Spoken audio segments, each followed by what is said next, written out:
Hej, jeg hedder Vanja, og jeg er stenhugger og figurhugger.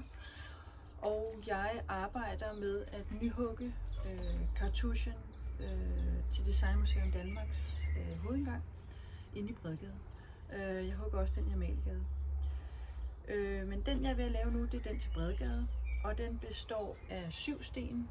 Og jeg har tidligere fortalt jer, hvordan jeg havde de 7 sten, og jeg har lagt dem op, så de ligesom passer til hinanden i højden. Det jeg vil vise jer i dag, det er, hvordan man ligesom helt old fashion hugger og måler sig ud til, fordi der skal en nøjagtighed på 1 millimeter til. Det er lavet i barokken. Det er en del af det gamle Frederiks Hospital, og det er Petzold barok billedhuggeren, der har lavet det figurative der. Det jeg bruger til at måle med, det her det er min gips, og det her det er min sten. Og stenen er en Obernkirchen sandsten. Og det jeg har brug for, det er at have et måleapparat, så jeg kan kopiere det her over heri. Og det gør jeg ved, at jeg bruger noget, der hedder punkteringsapparat, som er det her i messing, og det sidder monteret på et træben. Det træben sidder fast på 3 punkter her på gipsen. Og der har jeg målt ud præcis, hvor det er i forhold til. Og så har jeg klodset ud i min sten her, og så har jeg sat de her 3 punkter i forhold til hinanden på samme måde i stenen. Det gør, at når jeg tager et punkt herover, så passer det fuldstændig herover. Det vil sige, jeg vil gerne tage et punkt herhenne på gipsen, og det at tage et punkt betyder at måle og afsætte sig ind til. Så hvis jeg afsætter min nål, for eksempel her,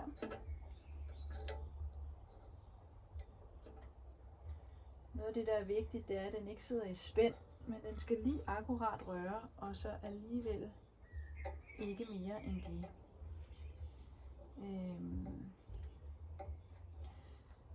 Normalt vil jeg helst tage så vinkelret på overfladen, simpelthen, fordi når man kommer med sin mejsel, så ved man skal jo tænke over, når man fjerner noget materiale, hvad for noget sten, der ligger omkring. Men det er lidt svært lige nu, fordi jeg skal tage et punkt her, som sidder, hvor træbenet sidder i vejen. Men jeg har ligesom fikseret den her nål. Jeg har også fikseret den her stopklods, som gør, at den kan ikke komme længere ned hertil. Så kan I høre den lyd her. Så har jeg afsat en lille blyants trekant, som kan fjernes igen. Og så tager jeg nålen ud. Og så flytter jeg hele punkteringsapparatet herover på mine 3 punkter. Sådan. Og så fører jeg nålen ind til stenoverfladen. Og der kan jeg se, der er cirka 1 centimeter, der skal fjernes. Så tager jeg nålen ud igen. Når jeg har taget nålen ud, så fjerner jeg det stenmateriale, som skal fjernes, for at nålen kan komme helt ind til den overflade, sådan så at overfladen, som jeg afsætter mit punkt på over på stenen, det er identisk med det punkt, som jeg har målt mig ind til over på gipsen. Grunden til, at her på nærbilledet er det lidt et andet sted, jeg arbejder, og det skyldes, at det er et envejsmateriale at arbejde i sten, og når jeg laver de her videoer, så laver jeg dem selv, og jeg tager billederne undervejs. Så det er derfor, at det af gode grunde ikke er det samme sted, jeg arbejder.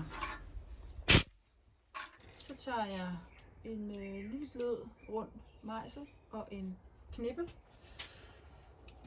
Og så hugger jeg det sidste stykke ind.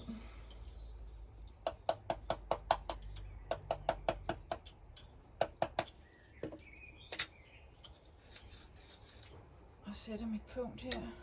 Sådan.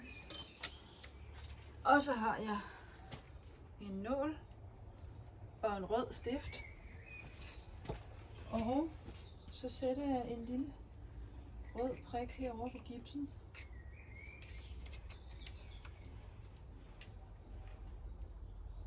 Den skal lige gøres lidt fugtig med noget svøb, så det hæfter. Sådan. Så tager jeg mit punkteringsapparat tilbage igen. Sætter det der. Tjekker lige, at det var rigtigt. Det var rigtigt. Og på den måde, så sætter jeg en masse punkter herover på gipsen. I kan se, at jeg allerede har sat 3 punkter. Og det man gør, det er, at når man så har sat alle de punkter, som man gerne vil have sat, så tager man det her væk. Bup. Og stiller man det herover. Og så bruger man sine øjne og forbinder alle de her punkter her. Og på den måde, så kan man genskabe noget meget, meget præcist. Så det får jeg se lidt senere. Men det var det for nu. Hej så længe.